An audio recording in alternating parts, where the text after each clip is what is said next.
Avances como la normalización de tarifas y el desarrollo de almacenamiento contrastaron con la incertidumbre de las inversiones, recortes en generación renovable y retrasos en la transmisión.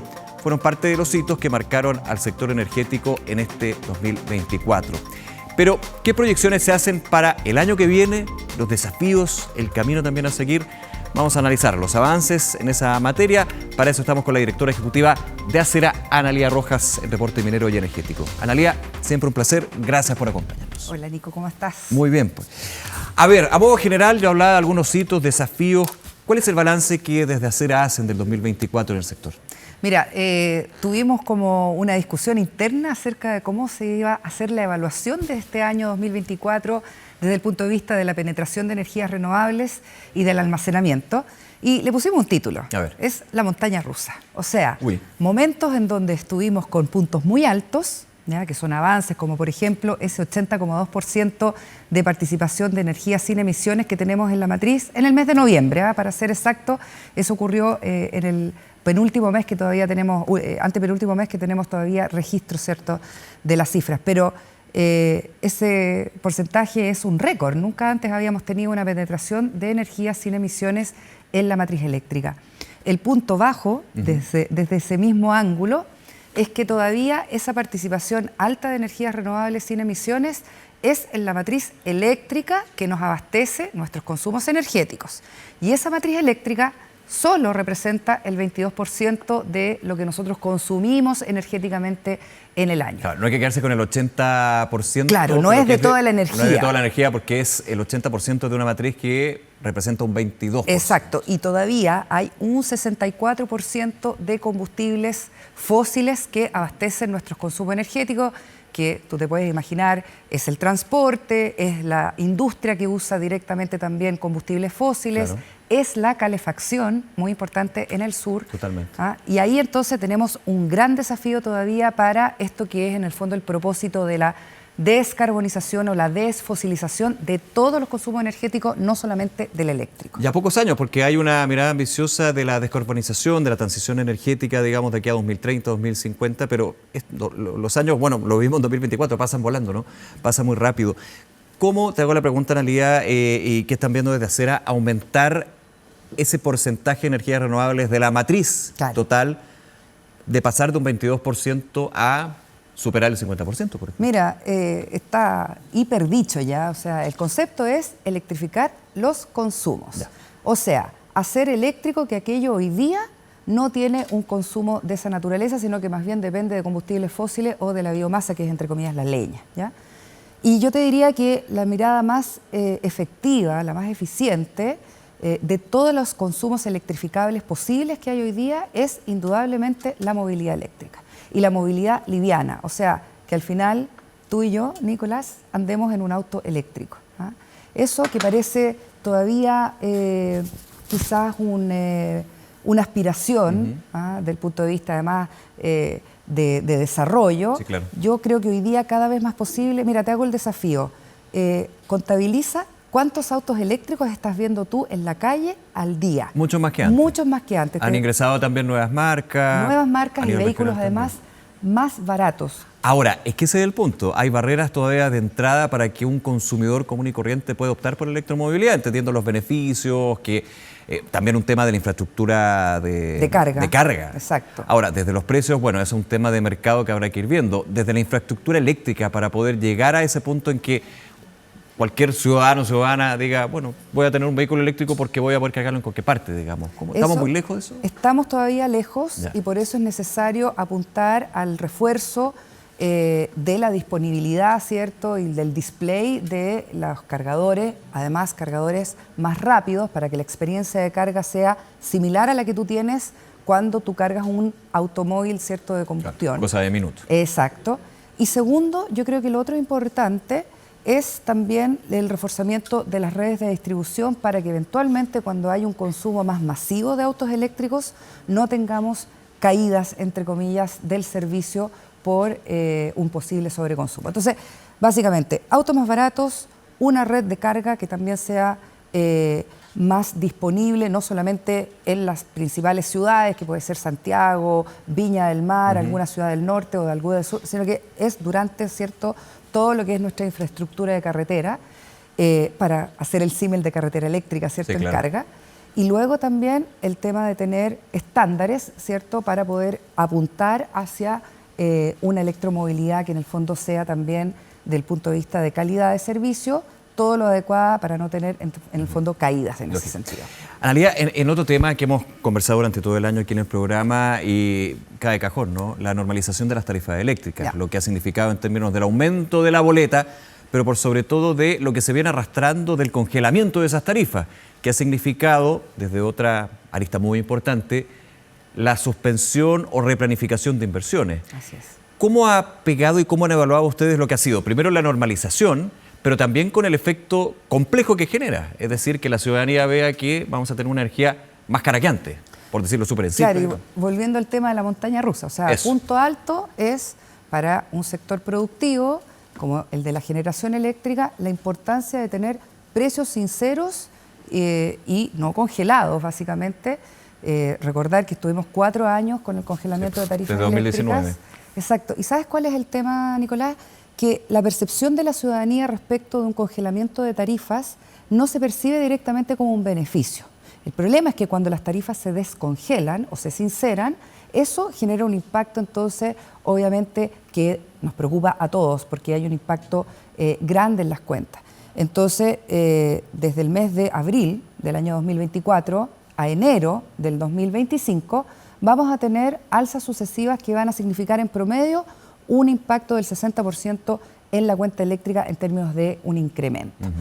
¿Qué es la respuesta, obviamente, que dio el Estado y desde la cual nosotros como Acera coincidimos, digamos, en la preocupación de focalizar subsidios a la tarifa eléctrica para aquellas familias que efectivamente no pueden enfrentar un alza de esa naturaleza?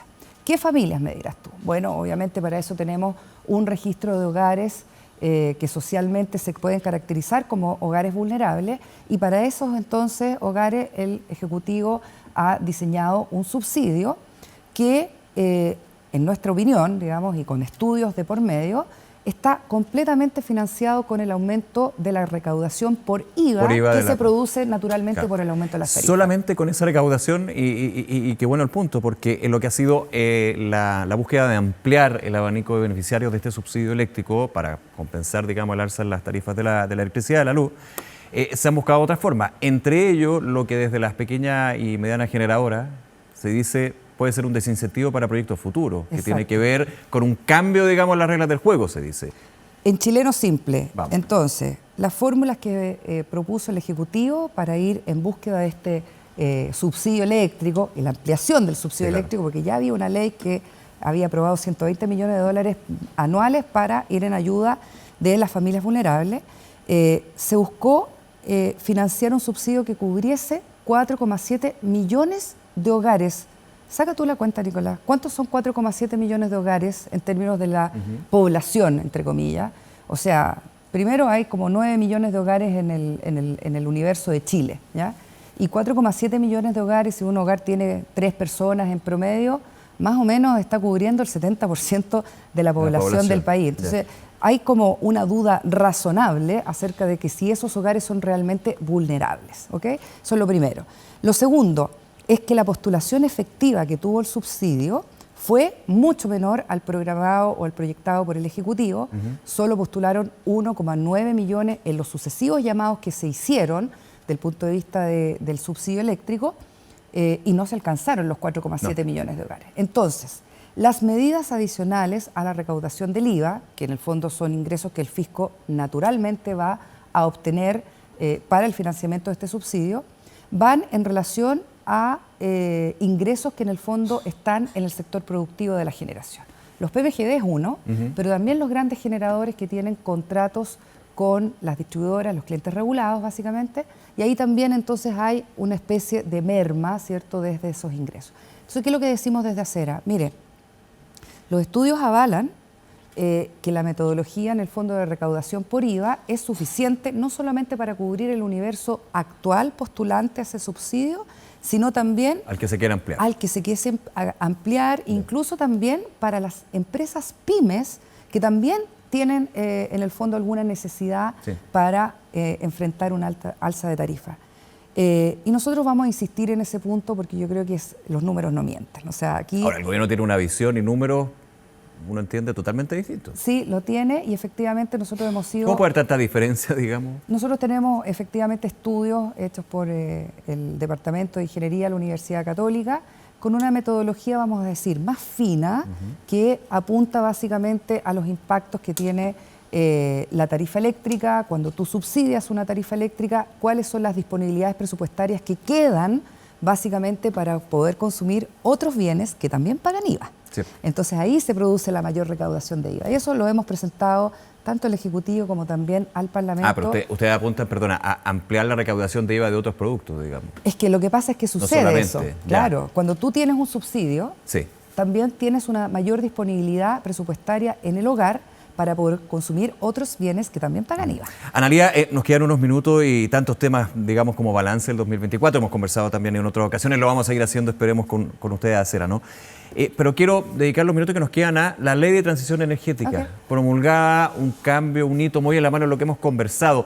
¿Cuál es la mirada y la visión que tienen ustedes para los desafíos que presenta este marco normativo, pero lo que tiene que ver con infraestructura, transmisión, almacenamiento, tantos otros temas con mira al 2025? Claro, mira, yo creo que el primer punto es que la ley de transición energética en realidad es una ley de transmisión, ¿ya? Yo creo que hay que poner el punto focal en el mérito, que además es muy valioso que tengamos mejoras en los procesos de la planificación de la transmisión, de la valorización, de cómo se solucionan, por ejemplo, cuando hay obras que quedan desiertas o abandonadas, cómo se hace ese ajuste para que efectivamente la transmisión termine llegando a tiempo.